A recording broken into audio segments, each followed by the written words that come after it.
Daiane Anderson, residente do Programa de Residência Pedagógica do IEF Sul de Minas. E hoje a nossa aula será a céu aberto, dando uma volta pela cidade de Muzambinho.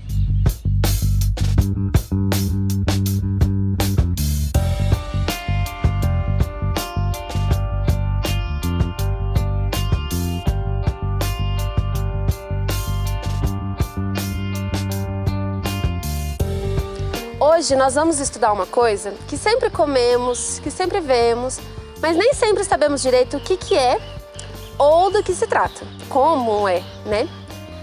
Nós vamos estudar plantas. Hoje eu vou direcionar os nossos estudos para raiz, caule e folha, especialmente morfologia da raiz, do caule e da folha, ou seja, estudar a estrutura externa desses órgãos vegetativos. Mais pra frente, com os meus colegas de residência, vocês vão estudar sobre anatomia de caule, raiz e folha e depois anatomia e morfologia de flor, semente e fruto. Então, se prepara, porque você vai começar a ver as plantas com outros olhos.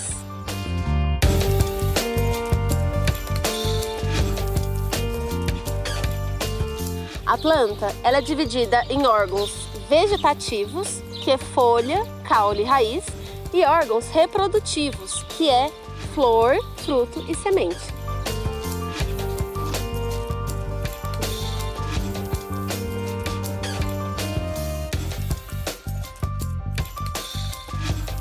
De forma geral, a raiz é um órgão subterrâneo que serve para fixar as plantas no substrato e absorver água e nutrientes minerais. Perceba que eu não disse terra, eu disse substrato. Por quê? Porque nem sempre as plantas crescem em terra. Elas podem crescer, por exemplo, as briófitas, que se desenvolvem em cima de rochas. Rocha não é terra, é substrato. Inclusive, as briófitas colaboram com a decomposição das rochas. Mas rocha decompõe? Decompõe. Mas isso é assunto para outra aula. Ou então outras plantas que desenvolvem na areia da praia. Ou outras que se desenvolvem no tronco da árvore, como as bromélias. Então, é substrato, não é terra.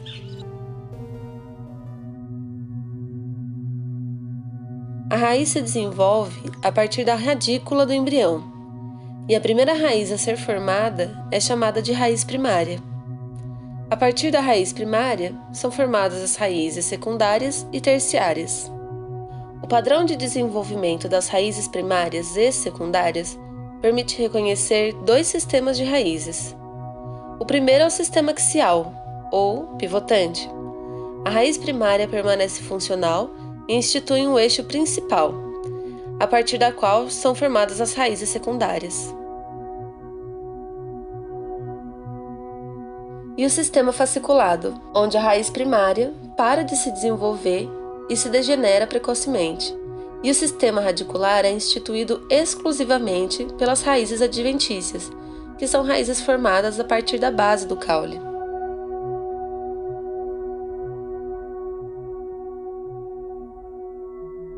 Se olharmos com mais atenção, conseguimos ver partes da raiz, que são presentes nas raízes primárias, secundárias e adventícias. A primeira estrutura é a coifa. É uma estrutura que cobre a ponta da raiz e tem como função proteger o meristema apical. Outra região é a região lisa. É a porção sem ramificação da raiz, localizada entre a coifa e a região pilífera. Nessa região, as células se alongam. A região pilífera, que está localizada os pelos absorventes, que são estruturas com função de ampliar a absorção da água e nutrientes a partir do substrato.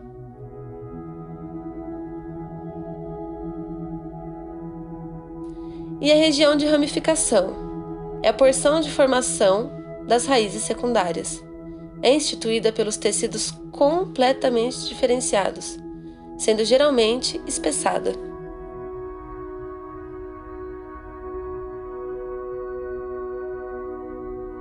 As raízes podem desenvolver características morfológicas diferentes de acordo com cada ambiente que elas estão, como as raízes terrestres, que é a que a gente mais conhece, que se desenvolvem subterraneamente, as raízes aquáticas, como as das Vitórias régias, as raízes aéreas, que pode ser uma novidade para você, mas você já viu uma e não sabe.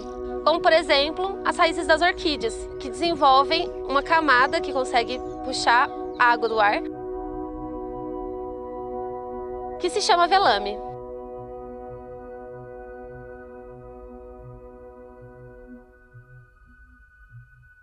As raízes aquáticas são aquelas que se desenvolvem dentro da água, como a alface d'água, a vitória régia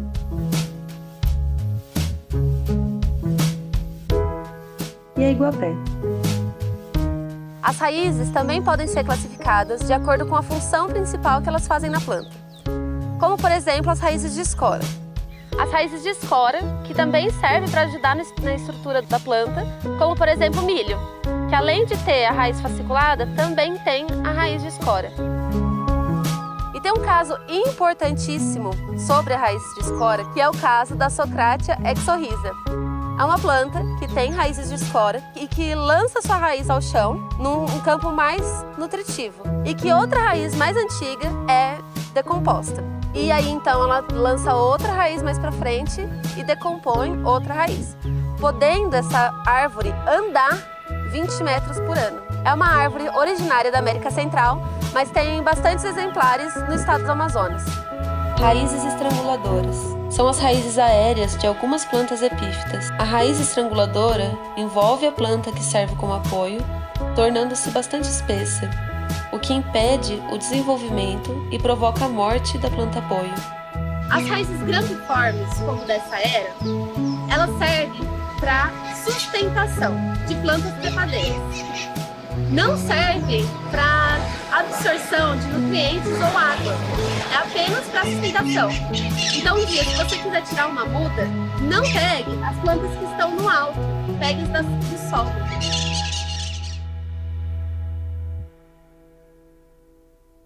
Raízes respiratórias. São as raízes aéreas de algumas plantas que crescem em substrato pobre em oxigênio. A raiz respiratória possui geotropismo negativo, crescendo em direção ao ar, como a Avicenna tomentosa, que vive no solo dos manguezais. As raízes também podem ser classificadas de acordo com a função que elas fazem na planta, como por exemplo raízes tabulares, que servem para sustentar grandes árvores, como é o caso da suassuna, que é uma árvore amazônica com mais de 50 metros de altura. Com todo esse tamanho, faz muito sentido que ela tenha raízes tabulares, né? E a galera indígena da região também usa as raízes dela como forma de comunicação. Elas batem nessas raízes que eles chamam de sapopema e o som ecoa pela floresta. Raízes tuberosas. São raízes geralmente subterrâneas que armazenam compostos orgânicos, nutrientes minerais ou água, sendo geralmente muito espessa.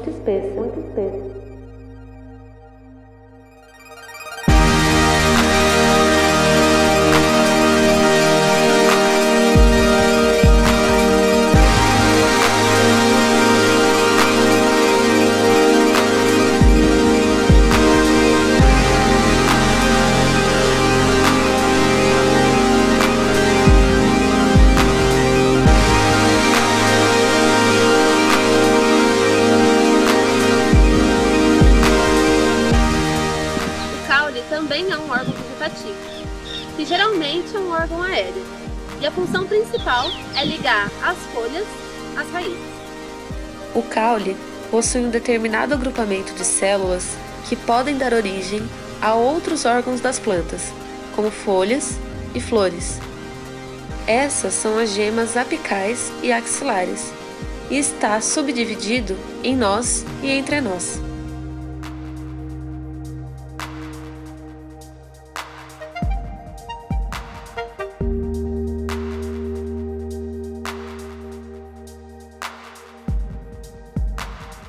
O caule apresenta fototropismo positivo, o que faz com que o seu crescimento se dê em direção à luz, e pode ter clorofila auxiliando no processo fotossintético.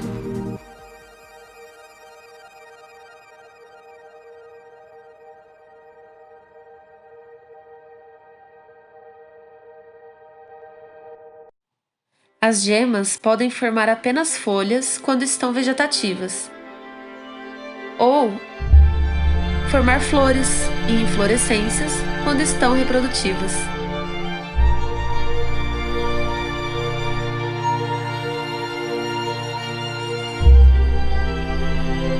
O caule da planta é responsável pelo porte dela, mas esse porte pode variar de acordo com as características do ambiente ou então pelo estágio de desenvolvimento.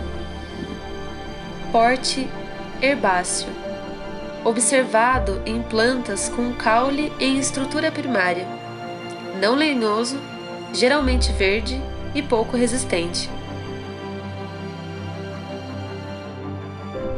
Porte arbustivo, observado em plantas com caule lenhoso, resistente, ramificado, próximo ao solo, nas quais os galhos não formam um eixo principal. Porte arbóreo, observado em plantas com caule lenhoso, resistente, ramificado no ápice, com um eixo principal evidente.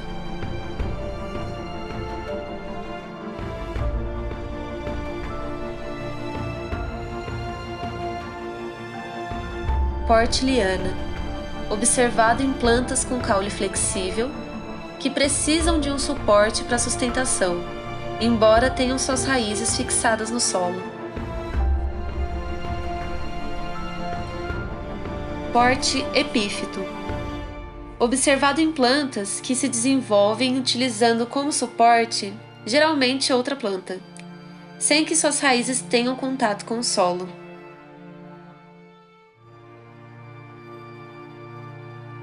Os caules têm características morfológicas diferentes de acordo com o lugar que as plantas se desenvolvem.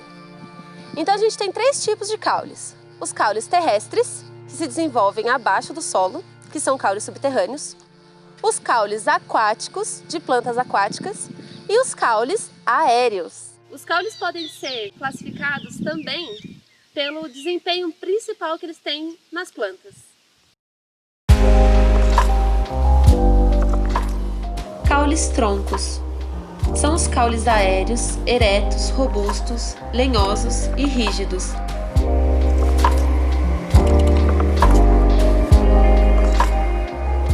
Geralmente formados em um eixo principal que se ramifica a uma distância relativamente grande da base.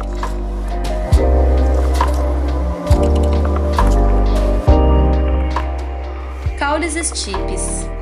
São caules aéreos, eretos, robustos, bastante resistentes, geralmente formados por um eixo principal não ramificado, ou que se ramifica apenas na base, com folhas concentradas na região apical.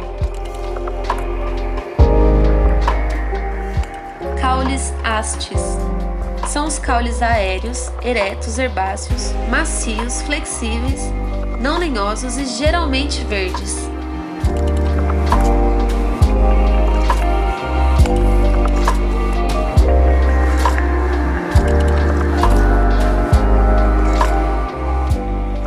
Caules conchos, que são eretos, flexíveis e herbáceos, e com os entrenós bastante evidentes, e cada parte entre os entrenós se chama gomo. Esses gomos podem ser maciços ou podem ser ocos.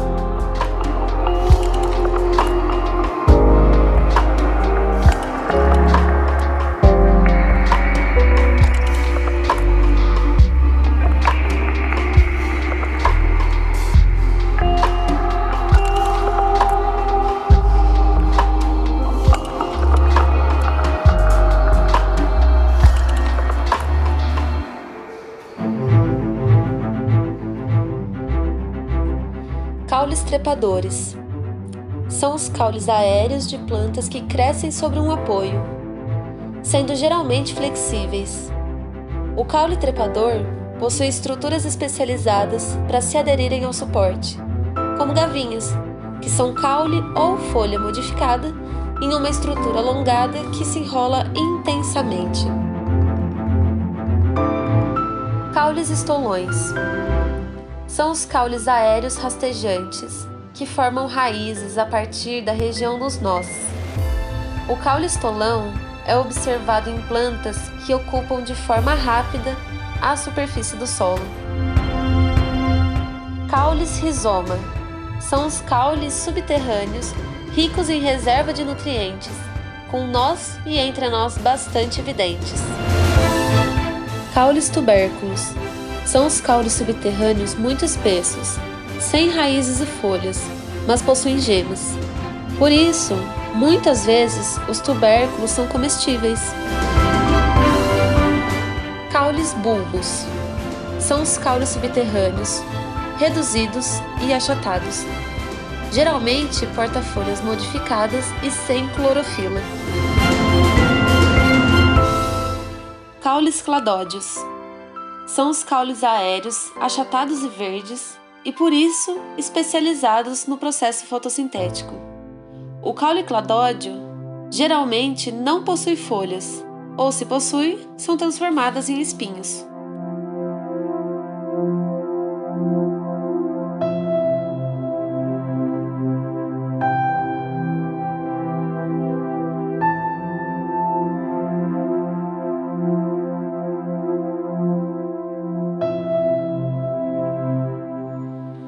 A folha é um órgão aéreo, geralmente achatado e longo, com a sua característica principal, que é realizar a fotossíntese. Ela é dividida em limbo foliar, em pecíolo e em bainha. Limbo foliar é a parte geralmente achatada e verde, onde são observadas as nervuras, que são os tecidos vasculares. O pecíolo é a haste que sustenta a lâmina e liga ao caule, localizada geralmente na base do limbo. E a bainha é a parte basal do limbo, geralmente expandido e que envolve o caule, e tem função de proteger as gemas maxilares. Nas folhas, os feixes vasculares constituem as nervuras, que podem ser nervura primária, que é a nervura principal, geralmente única e central, nervura secundária, que é a nervura lateral, que surge a partir da primeira nervura, e a nervura marginal, que é formada pela união das nervuras laterais.